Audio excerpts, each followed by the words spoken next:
My name is Brooke. I'm 27 years old. And on Thanksgiving, my mom looked right at me and asked, "Your sister's wedding was great. When's yours?" I told her, "Had mine. You got invitations." The whole table froze. My dad whispered, "We never got them." So I reached into my bag, pulled out the delivery receipts, and every single one was signed for. That's when I finally realized who stole my wedding. If you've ever been blindsided by someone you trusted, don't wait for another shock like this one. Subscribe now so you never miss stories that expose what families hide, because missing the truth can hurt more than you think. But let me back up. Let me tell you how I got here. Because this didn't start at Thanksgiving. This started years ago, in a house where I learned very early that love wasn't distributed equally. That attention was a gift given to one child and rationed to the other.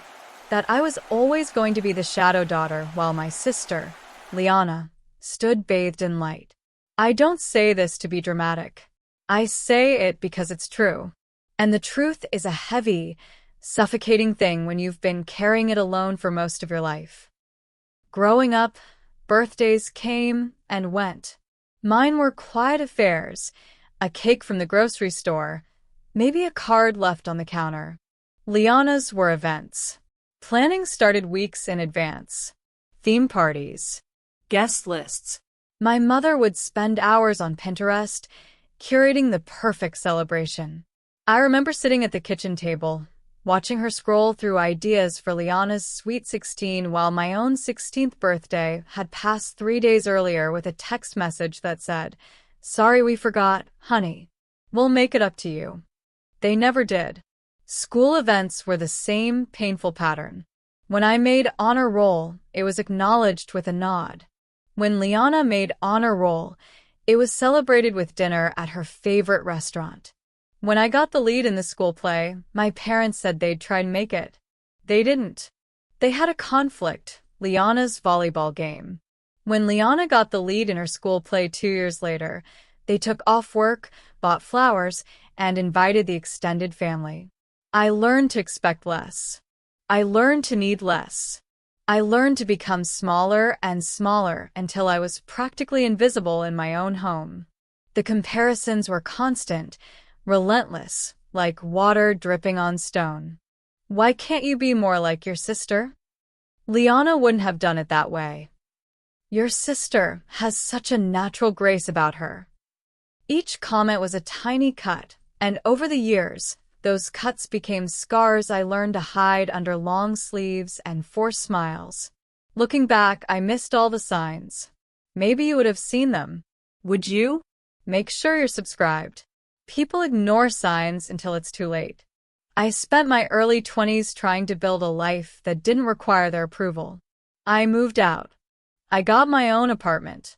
I focused on my career, on my friends, on anything that could fill the void where family love was supposed to be. And then I met Rowan. Rowan was different. Rowan was patient. Rowan listened when I spoke and remembered the small details I shared. Rowan showed up. Every single time, Rowan showed up. It was such a foreign concept to me, that someone could be consistent, reliable, present. I didn't know what to do with that kind of attention at first. I kept waiting for the disappointment, for the moment when I would inevitably become too much or not enough. But that moment never came. Rowan proposed on a Tuesday evening in our living room. No grand gesture. No audience. Just us, and a question asked with trembling hands and hopeful eyes. "Will you marry me?" And for the first time in my life, I felt chosen. Deliberately, intentionally chosen. We planned a small wedding. Intimate. About 40 people, close friends, Rowan's family, and mine. I wanted something soft and healing, not loud and performative. I wanted vows exchanged under string lights. I wanted slow music and genuine moments. I wanted to start our marriage in a space of peace, not spectacle. I sent the invitations 3 months in advance. I handwrote each envelope. I double-checked every address. I went to the post office myself and paid for tracking and signature confirmation because I wanted to make sure they arrived safely. I wanted to make sure my family knew they were invited, that despite everything, I still wanted them there on the most important day of my life. I waited for responses. I checked my phone obsessively. I checked my email. I checked the mailbox. Nothing came. No calls. No texts. No RSVPs in the return envelopes I'd included. I told myself they were just busy. I told myself they'd reach out eventually. I told myself 100 different excuses because the alternative, that they simply didn't care, was too painful to acknowledge. But the truth was far worse than busyness. The weeks passed. The wedding date approached. I called my mom twice. The first time, she said she'd call me back. She didn't. The second time, she said they'd talk about it and get back to me. They never did. I called my dad once. He said, "We'll see," which in my family has always meant no. Liana didn't respond at all. I felt a familiar ache settling into my chest, the same ache I'd felt at 16, at 12, at 8. The ache of being forgotten. But I pushed it down. I had Rowan. I had friends who cared. I had a life I'd built from nothing. I would be fine. The wedding day arrived. The venue was beautiful. We'd rented a small garden space with an arbor covered in white flowers. The chairs were arranged in neat rows. The sun was setting at just the right angle, casting everything in golden light. It should have been perfect, but I couldn't stop staring at the empty seats. Row after row, on my side of the aisle, sat empty. Rowan's family filled their section, aunts, uncles, cousins, grandparents, all smiling and chatting and excited. My side looked like a graveyard of abandoned hope. Have you ever stood in a room full of people and still felt completely alone? If you felt that kind of silence, subscribe. No one deserves to feel invisible. I tried to focus on Rowan. I tried to focus on our vows, on the love between us, on the future we were building. But shame kept creeping in. Embarrassment burned hot in my cheeks. People noticed. Of course they noticed. Rowan's aunt leaned over and whispered something to Rowan's mom, and I saw pity flash across her face. I hated that look. I've spent my whole life trying to avoid that look. The ceremony happened. I said, "I do." Rowan said, "I do." We kissed. People clapped. And I felt nothing but a hollow ache where joy should have been. The reception was worse. Every toast, every dance, every moment that should have been filled with family memories was just a reminder of their absence. Rowan's father gave a speech welcoming me into their family, and I cried, not from happiness, but from grief. Grief for the family I never had. Grief for the daughter I tried so hard to be. Grief for the fantasy I'd been clinging to that maybe, just maybe, they'd show up for me this one time. They didn't. I went through the motions. I smiled for photos. I cut the cake. I danced with Rowan. But inside, I was numb. Inside, I was 8 years old again, sitting alone at a birthday party no one came to because the invitations got lost in the mail. I spent our wedding night crying in the hotel bathroom while Rowan slept, too tired from the emotional weight of watching me break down throughout the day. I stared at myself in the mirror and asked the reflection staring back, "What is so fundamentally wrong with you that your own family can't love you?" The weeks after the wedding were quiet.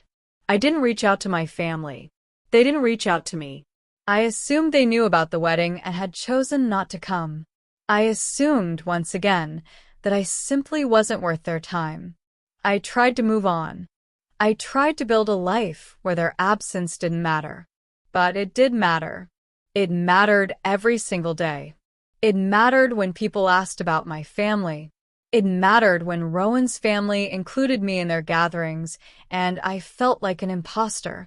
It mattered when I saw mothers and daughters shopping together, laughing together, existing together in ways I never had. Months passed. Summer turned to fall. And then came Thanksgiving. My mom called and invited us over for dinner. I almost said no. I'd gotten used to the distance. I'd gotten used to protecting myself from them. But Rowan encouraged me to go. Maybe it'll be different, Rowan said. Maybe it's time to try. So we went. The house smelled like turkey and stuffing and all the traditional foods that are supposed to make you feel warm and safe. The table was set beautifully. Liana was there with her fiancé, a detail no one had bothered to tell me about. Apparently, she'd gotten engaged 2 months after my wedding and the family was deep in planning mode. Everyone was talking about Liana's wedding, the venue she'd chosen, The dress she'd found. the color scheme, the flowers, the guest list, the band. Every single detail was being discussed with the kind of enthusiasm and investment my family had never shown for anything involving me. I sat there, eating my mashed potatoes, feeling that old familiar invisibility settling over me like a shroud. And then my mom turned to me. She had this smile on her face, the kind of smile that looks friendly but carries a blade. And she said, "Your sister's wedding is going to be absolutely beautiful. We're so excited." Then she paused, took a sip of wine, and delivered the blow. "So, when's yours, Brooke? When are you finally going to settle down and give us a wedding to celebrate?" The table went quiet. Not the kind of quiet that comes from reverence or respect. The kind of quiet that comes from everyone holding their breath, waiting to see if I'll react or if I'll swallow it down like I always do. I looked at her. I looked at my dad. I looked at Liana, who wouldn't meet my eyes. And something inside me snapped. Not loudly. Not dramatically.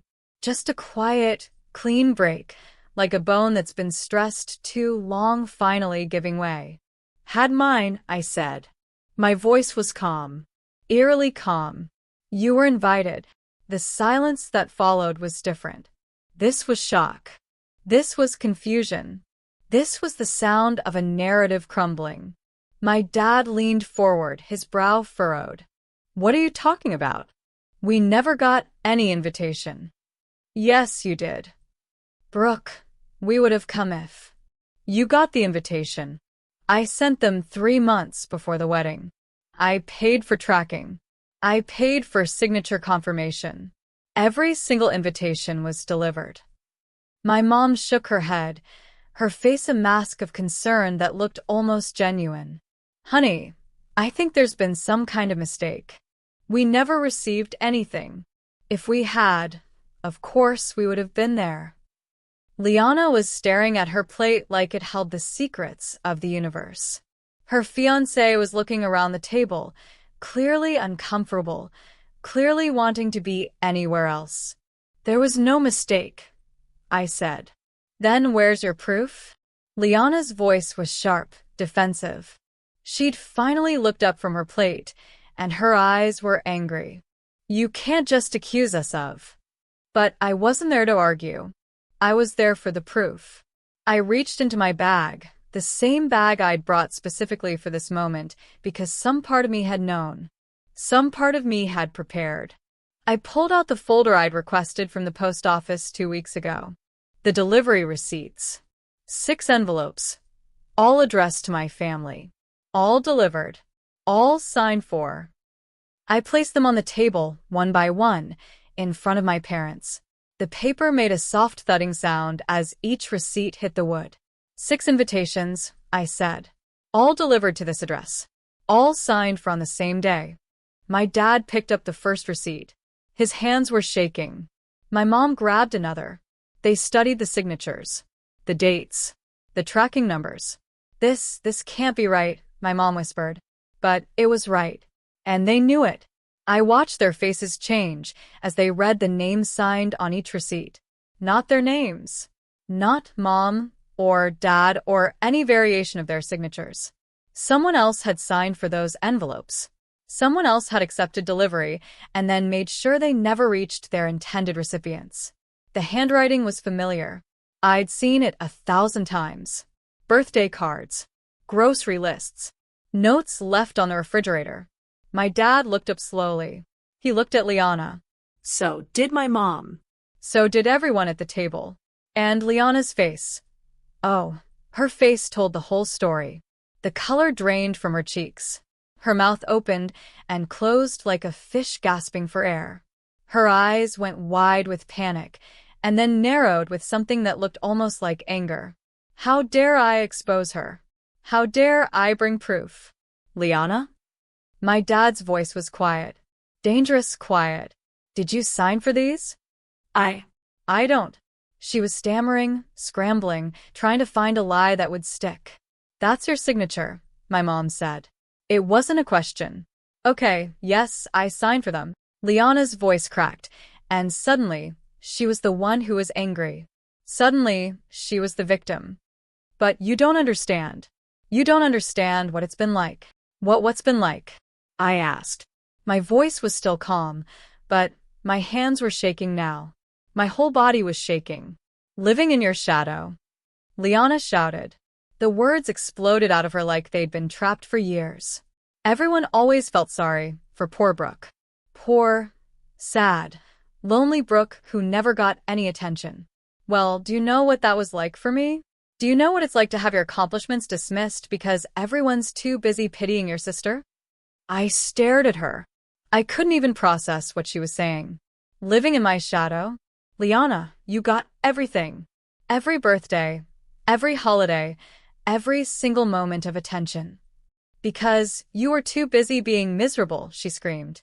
You were too busy sulking and making everyone feel guilty. I had to be perfect because you were so determined to be pitiful. My mother gasped.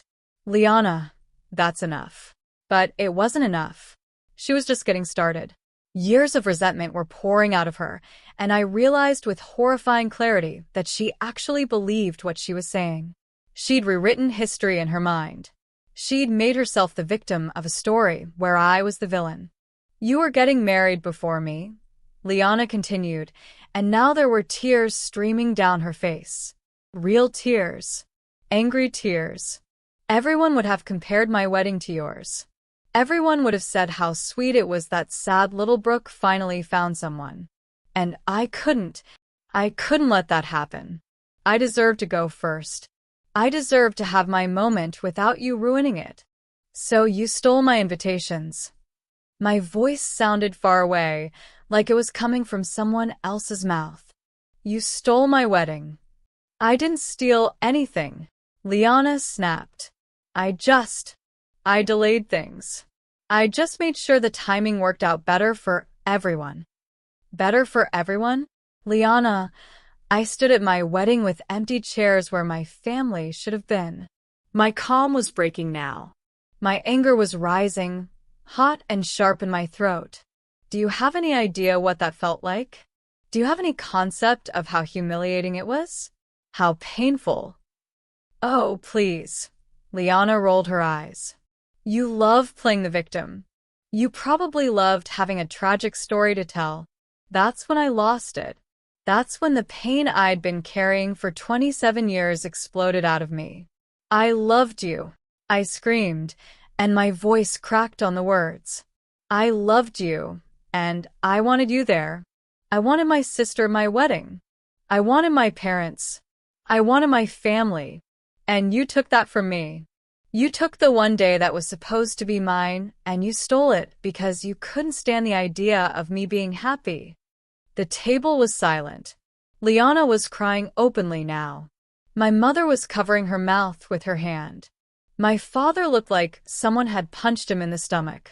I spent my entire life being second place in this family, I continued, and now I was crying too, hot, angry tears that blurred my vision.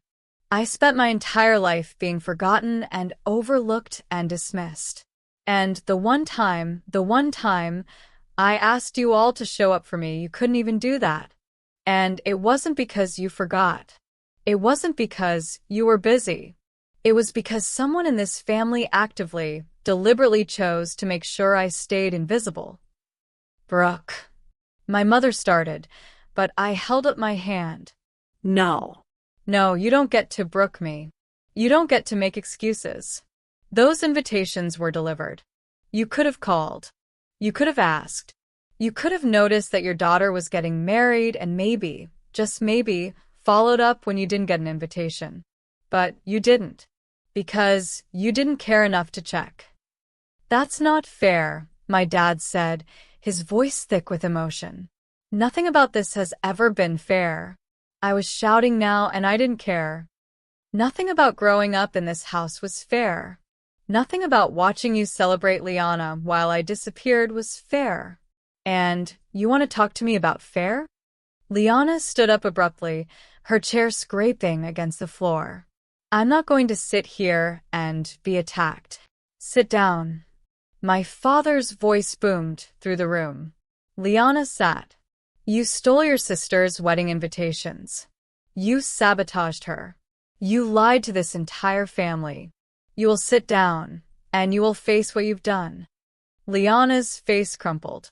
I'm sorry, she whispered, but it sounded hollow. It sounded like something she was saying because she was caught, not because she meant it. I don't want your apology, I said. My voice was quiet again, but it was the quiet that comes after storm. The quiet that comes from having nothing left to lose. I want you to understand what you took from me. I want you to sit with the fact that you destroyed something precious because you were jealous. I want you to know that every time I look at my wedding photos and see those empty seats, I'll think of you. I'll think of this moment. I'll think of how little I meant to you that you could do something so cruel. She didn't want me married before her. She didn't want me happy at all. Subscribe so you never overlook betrayal hiding in plain sight. And if you're refusing to subscribe, comment why. I want to hear your side. The dinner ended shortly after that. No one had an appetite. Liana left with her fiancé, still crying. My parents sat at the table, looking lost and broken. My dad kept apologizing.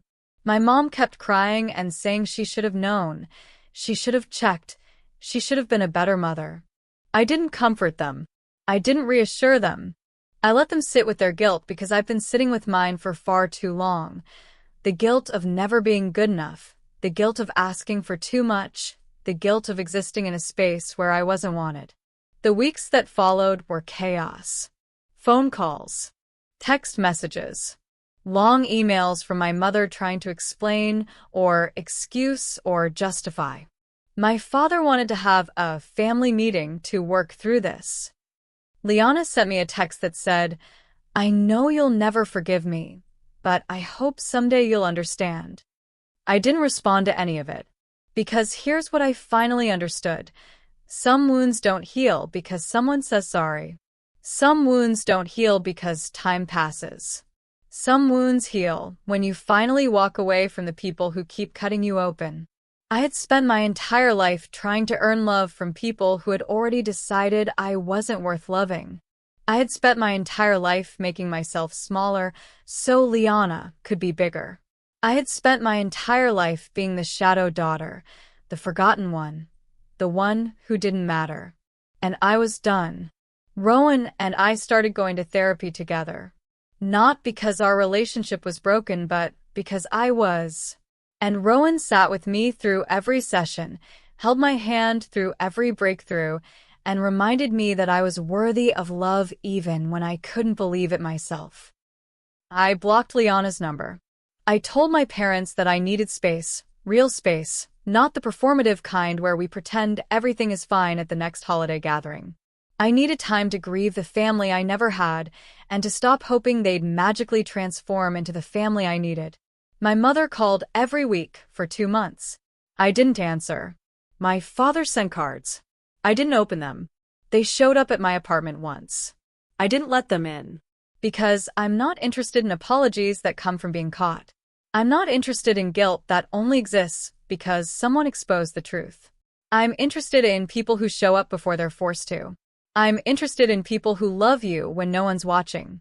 And my family has proven over and over and over again that they are not those people. 6 months after that Thanksgiving dinner, Liana got married. I saw the photos on social media before I blocked her there too. The wedding looked beautiful, elegant, expensive, everything she'd dreamed of. My parents were in every photo, smiling and proud. And I felt nothing. No jealousy. No anger. Just a quiet, peaceful nothing. Because I wasn't that girl anymore. I wasn't the girl desperately waiting for crumbs of affection from people who had none to give. I wasn't the shadow daughter, hoping that if I was good enough, quiet enough, perfect enough, I'd finally be seen. I was Brooke. I was 27 years old. I was married to someone who loved me unconditionally. I had friends who showed up. I had a life I'd built from the ground up with no help from the people who were supposed to help me. And I had finally learned that sometimes the greatest act of self-love is walking away from people who will never love you back. I thought losing my family on my wedding day was the worst thing that could happen. I thought the nightmare was standing at that altar with empty seats behind me. But I was wrong. The real nightmare was realizing someone close chose to make it happen. The real nightmare was understanding that the person who was supposed to be my ally, my sister, my family, had actively worked to ensure I stood alone on the most important day of my life. That betrayal cut deeper than any neglect ever could. Because neglect can be explained away. Busy schedules, miscommunication, life getting in the way. But this was intentional. This was calculated. This was cruelty disguised as sibling rivalry. And maybe that's the part that hurts the most. Not that my family forgot me, but that my sister remembered me just long enough to destroy something beautiful. If you care about the truth, yours or anyone else's, subscribe. These stories protect you more than you realize. And tell me in the comments, would you forgive someone who stole your wedding?